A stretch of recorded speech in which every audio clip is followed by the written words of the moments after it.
Toon Bells. મારે નથી ખાવ, મારે આઝાદી જોઈએ. તો ક્યાં સુધી મને આવી રીતે કેદ કરીને રાખીશ? જ્યારે હું આ બગીચામાં આવ્યો ને ત્યારે મને બીક હતી કે ક્યાંક મોટું જાનવર આવીને મને મારી ના નાખે. તેથી મેં મારો જીવ તારામાં નાખી દીધો. હવે કોઈ પણ મારી ઉપર હુમલો કરશે ને તો હું નહીં મરું.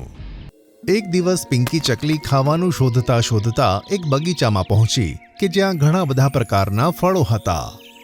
અરે વાહ, આ બગીચા વિશે તો મને ખબર જ નહોતી. અહીંયા તો બધા જ પ્રકારના ફળો છે. તે એક લીચીના ઝાડ પર બેઠી અને ખાવા લાગી. ત્યાં એક મોટો હાથ આવ્યો અને તેને જકડી લીધી. અરે અરે, કોણ છે? તેણે જોયું તો આ હાથ એક મોટા રાક્ષસનો હતો. આ બગીચો મારો છે.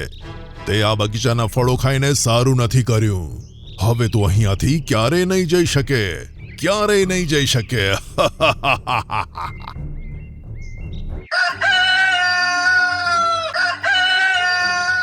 સવારે સવારે મરઘાની બાંગ સાંભળીને લાલીની આંખ ઉઘડી.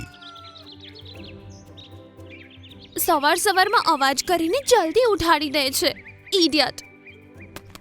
પછી તે ખાવાનું શોધવા નીકળી, પણ તેને એક પણ ફળનું ઝાડ ન જોવા મળ્યું. શું થઈ ગયું છે આપણા બગીચાને? એક પણ ઝાડ એવું નથી દેખાતું જેમાંથી મને ફળ મળી શકે અને તેને ખાઈને હું મારી ભૂખ શાંત કરી શકું.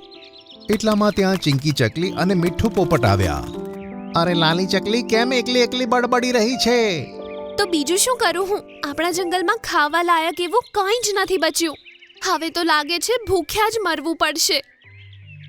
એવામાં ત્યાં મોન્ટુ વાંદરો આવ્યો અને બોલ્યો કે ના, ભૂખ્યા મરવાની જરૂર નથી. હમણાં મને એક બગીચા વિશે ખબર પડી છે જ્યાં દરેક પ્રકારના ફળોના ઝાડ છે. તો ચાલો ને, મોડું કેમ કરો છો? બધા મળીને તે બગીચામાં ગયા. ત્યાં જોઈને બધાની આંખો તો ચકરાઈ ગઈ.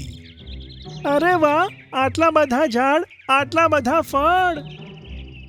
મોન્ટુ વાંદરો કેળાના ઝાડ પર ચઢી ગયો.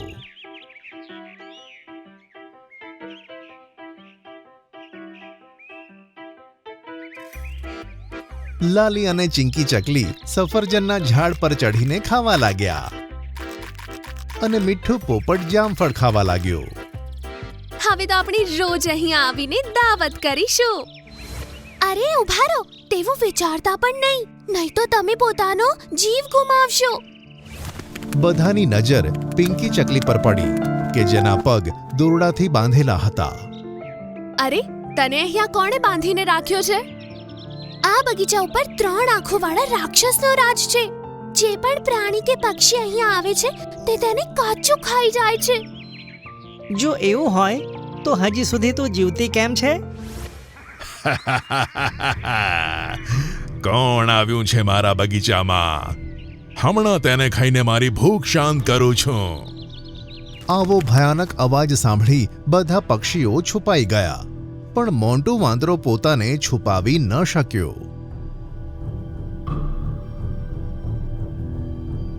તારી હિંમત કેવી રીતે થઈ મારા બગીચામાં આવવાની? અરે ભાઈ, માફ કરજો. કોણ છો તમે? હું તો આંધળો છું, તેથી ભટકીને અહીં આવી ગયો. મારી દૂરની સંબંધીની માતાના લગ્ન હતા.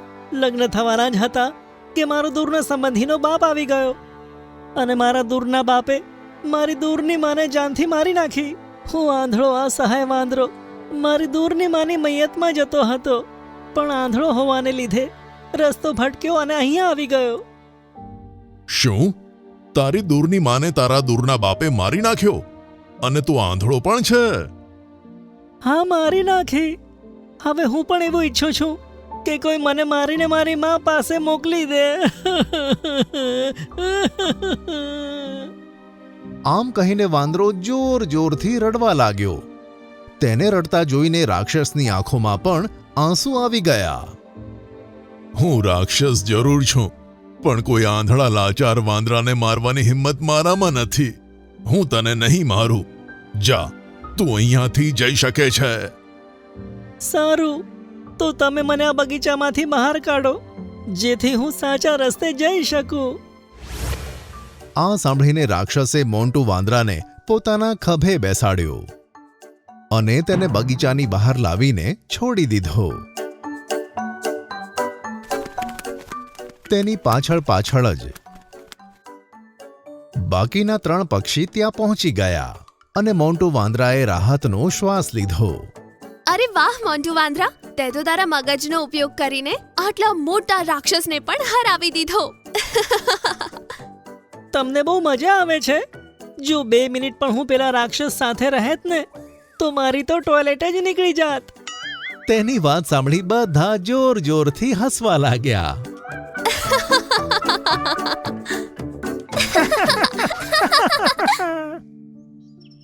સાંજ પડતા જ્યારે બધાને ફરીથી ભૂખ લાગી ત્યારે લાલી ચકલીએ બધાને કહ્યું કે અહીં ભૂખ્યા મર્યા કરતા સારું છે પેલા બગીચામાંથી રાક્ષસનો કબજો હટાવીને ત્યાંના ઝાડના ફળ ખાઈને આપણું જીવન શાંતિથી વિતાવીએ. તો બતાય, તારો શું પ્લાન છે? અમને તો કશી ખબર નથી પડી રહી. મારા મત પ્રમાણે તો આપણે પેલી ચકલીની વાત સાંભળી લેવી જોઈએ અને પછી આગળનો પ્લાન કરવો જોઈએ. આપણે દૂરથી જ તે રાક્ષસ ઉપર નજર રાખીશું. જ્યારે તે સૂઈ જશે ત્યારે આપણે છુપાઈને પેલી ચકલી જોડે જઈને વાત કરીશું. સારું, જીવવા માટે આવું પણ કરીને જોઈ લઈએ. હવે આ 4 જણા પેલા બગીચામાં પાછા ગયા. તેમણે જોયું કે પેલો રાક્ષસ પિંકી ચકલીને સફરજન ખવડાવે છે. મારે નથી ખાવ, મારે આઝાદી જોઈએ. તો ક્યાં સુધી મને આવી રીતે કેદ કરીને રાખીશ? જ્યારે હું આ બગીચામાં આવ્યો ને ત્યારે મને બીક હતી કે ક્યાંક મોટું જાનવર આવીને મને મારી ના નાખે. તેથી મેં મારો જીવ તારામાં નાખી દીધો. હવે કોઈ પણ મારી ઉપર હુમલો કરશે ને તો હું નહીં મરું, પણ જો કોઈએ તને મારી નાખી તો હું પણ મરી જઈશ. તેથી હવે હું તને ક્યારેય આઝાદ નહીં કરું. સાંભળ્યું તમે બધાએ?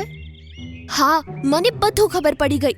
આ નિર્દોષ ચકલીને તેણે એટલા માટે કેદ કરીને રાખી છે કારણ કે તેને પોતાનો જીવ તેની અંદર નાખ્યો છે. હવે 4 જણાએ મળીને એક પ્લાન બનાવ્યો. રાક્ષસ જ્યારે સૂઈ ગયો ત્યારે 4 જણા પિંકી પાસે ગયા. તેમણે પિંકીને બંધનમાંથી મુક્ત કરી અને કંઈક સમજાવ્યું. ઘણા સમય પછી જ્યારે રાક્ષસ જાગ્યો ત્યારે તેણે તેની સામે ચિંકી, લાલી અને મીઠુંને જોયા. અરે વાહ, 3 પક્ષીઓ! આજે તો હું પેટ ભરીને ખાવાનું ખાઈશ. અમને તારું ડિનર બનાવતા પહેલા જરાક પાછળ તો જોઈ લે, મોઢું ના થઈ જાય. આ સાંભળી જ્યારે રાક્ષસ પાછળ જુએ છે તો તે ચોંકી જાય છે. જમીન ઉપર આગ સળગતી હતી અને તે આગની બાજુમાં મોન્ટુ વાંદરો પિંકીને હાથમાં લઈને ઊભો હતો. પિંકી ચકલીને આગની ઉપર જોઈને રાક્ષસ તો ડરી જ ગયો. તેને આગથી દૂર રાખો, છોડી દો એને. અમને ખબર છે કે તારો પ્રાણ તેની અંદર રહેલો છે, તેથી અમે આ ચકલીને બાળવા જઈ રહ્યા છીએ. ના, એવું ના કરતા. તમે જે કહેશો એ જ હું કરીશ. ઠીક છે, સાંભળ. સૌથી પહેલા તારે તારો પ્રાણ આ ચકલીમાંથી કાઢીને આ સફરજનના ઝાડમાં નાખવો પડશે. પછી તું હંમેશા આ ઝાડ અને બગીચાનું માણસોથી રક્ષણ કરીશ. અહીંયા ક્યારે પણ કોઈ પ્રાણી કે પક્ષી આવે તો તું તેને ફળ ખાવાથી રોકીશ નહીં. બોલ, મંજૂર છે કે બાળી દઈએ ચકલીને? ના, મને મંજૂર છે. આમ કહીને રાક્ષસે પોતાનો જીવ પિંકી ચકલીમાંથી નીકાળીને તે ઝાડમાં નાખી દીધો. હવે બધા પક્ષીઓ દૂરથી ત્યાં આવતા અને પોતાની પસંદગીના ફળો ખાતા. તે રાક્ષસ હવે બગીચાનો રક્ષક બની ગયો. જ્યારે પણ કોઈ ક્રૂર માણસ ત્યાં આવતો ત્યારે તે રાક્ષસ તેમને ડરાવીને ભગાડી દેતો.